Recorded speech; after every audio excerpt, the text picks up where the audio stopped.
was in my kitchen. He was trying to talk me out of work and into going fishing. Then he wiggled his nose and we were up in a tree stand. A 10-point buck in front of me and a rifle in my hand. And I said, Mike, are you some kind of Cajun Santa? He said, no, son, you're just dreaming that you've died and gone to Louisiana.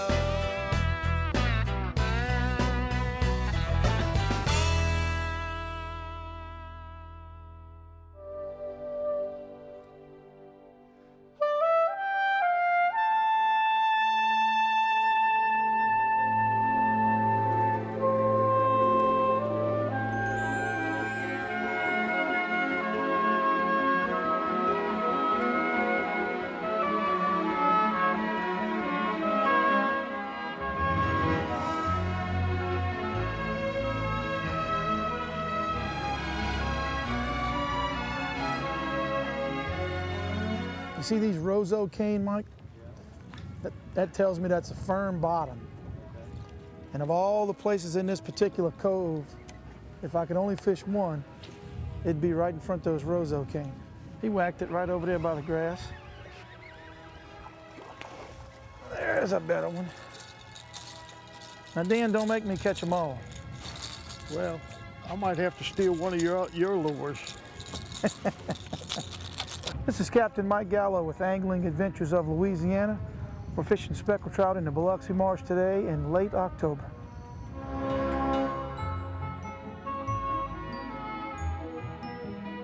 This is where you hook them in the mouth. Okay, there you go. There's your pointer, Mike. Yeah, see? You got, and look, more than one hook in there. Dan says if you put him on him, he can hook him. That's it. He had a safety line on him. Let me see that smile, Dan. Look, you see that? Now that's a happy hooker, folks. A happy hooker. Happy hooker. Yeah. I believe the trout are still in their transition pattern, coming from spawning and migrating into the marsh. Generally, I don't think of them as being in deep shell-laden bottoms until 60-degree water temperature consistent. And that'll hold until it gets to about 53, and then it's really tough to catch them. By the time the water temperature gets to be 53 degrees, live bait won't be available as far as shrimp, and you'll strictly be bouncing plastics real slow on the bottom. It'll be a very subtle bite. But that time frame from 65 down to 55 is generally when you can really catch a lot of fish in the marsh. And that should take place second week of October all the way to Thanksgiving. Now, what water depth do you like when you say deep water and things like that? Deep water can be anywhere from 8 to 20 feet. And in Louisiana, that's deep, since today we're in 2 feet of water.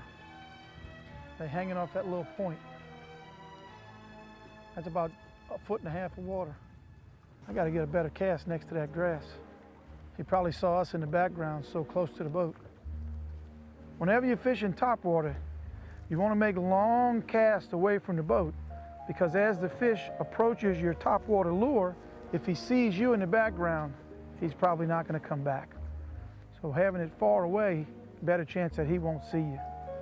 Got one fooled. Well, it's about time. Well, I want to show you that they still had a couple in here.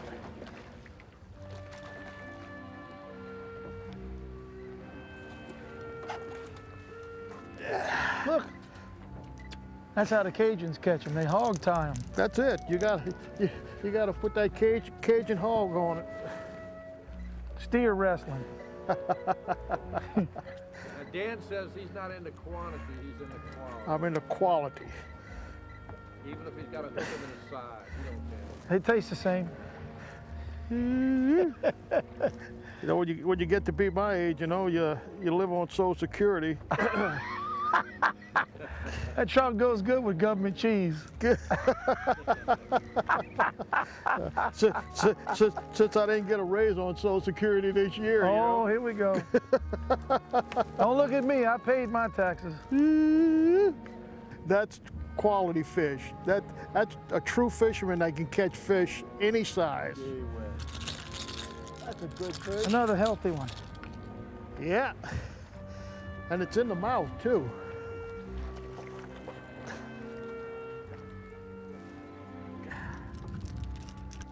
Mike, have you realized I've been advertising with you for 10 years? Isn't that amazing? It doesn't seem like it, but you're right, 10 years. That's been a long time, and I need to just go ahead and tell you thanks, because you got a very good product and I get a lot of traffic from there. That's a keeper.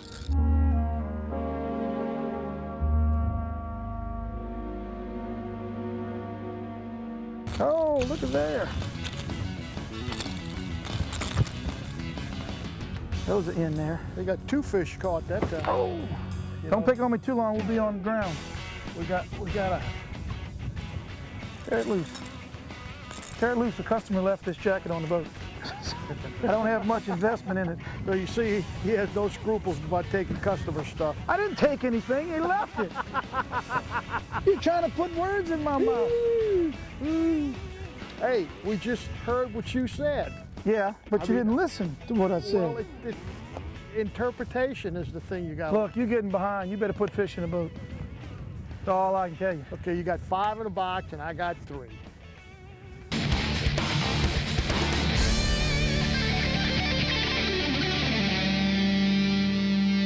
You think he's a vegetarian the way he keeps catching grass. No, I was putting it there.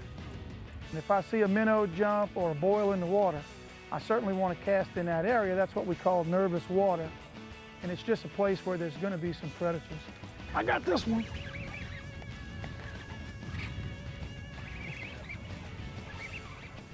You gotta like them trout that make the drag go.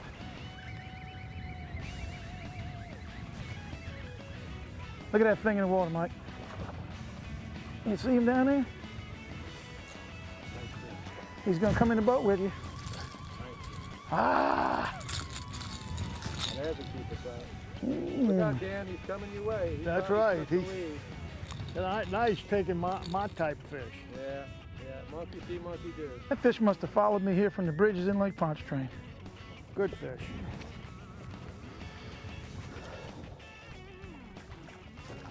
Another hog tying job.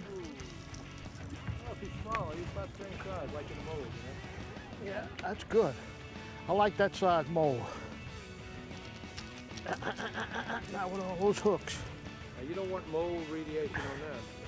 What do you call it? Remediation. Remediation. You like that kind of Yes, sir. Well, he was hooked in the mouth, that's for sure. I just had another one blow up on me.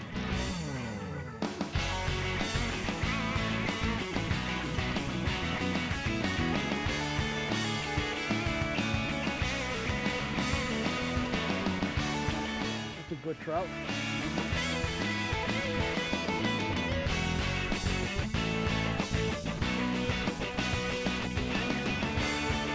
Ooh, he's barely hooked. You better put him in the boat, he's barely hooked. He loves to hit that railing before he puts him in the boat. Hey, he wants to challenge. Bang! That's barely hooked.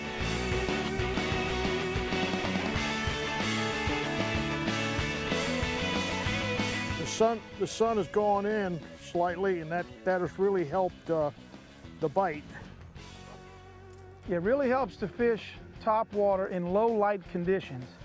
And I know you hear people talk about fishing them early morning or late evening. Those are definitely going to be low light conditions when the sun is low on the horizon.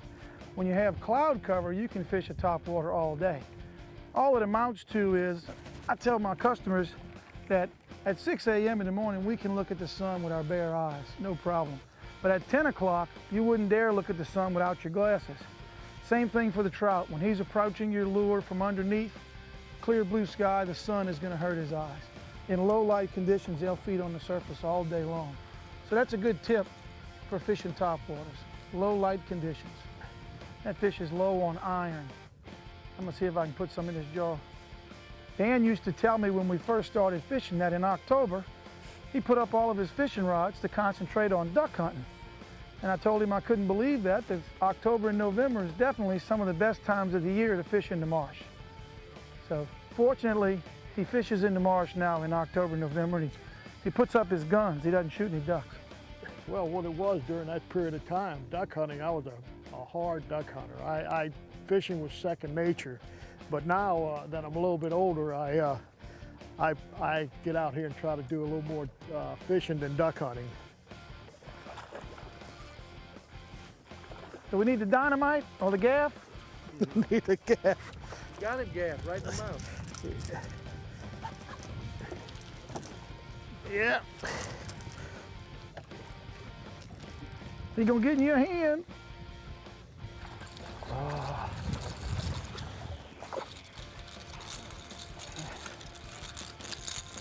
Everybody wants to be on Mike Lane's show. Ripping lips. That's a little plug for Stan. You wasn't shy, huh?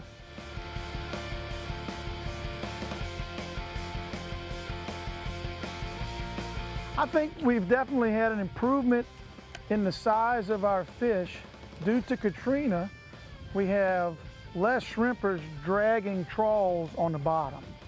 More shrimpers seem to push wing nets, and that gets less bycatch, and I think with more bycatch in the water is a healthier food population for the fish, and we're seeing healthier fish populations.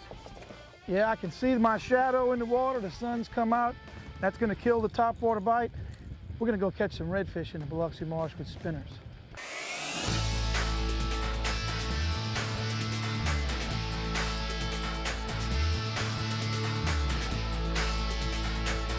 Here, Mr. Redfish. We are deep in the Biloxi Marsh, and we're gonna chase redfish with spinner baits.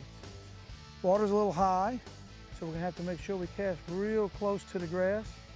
Let it helicopter down a little ways and then bring it back on a slow retrieve, kind of like a crankbait. And we're looking to catch some. I don't think it's gonna take too long. Nice clean water, good temperature, late October. We're gonna catch some fish. We had a great day in the Biloxi Marsh with Dan Cuvillon and Mike Gallo. And it was a little windy today, but Mike knows where to fish and put us on the fish.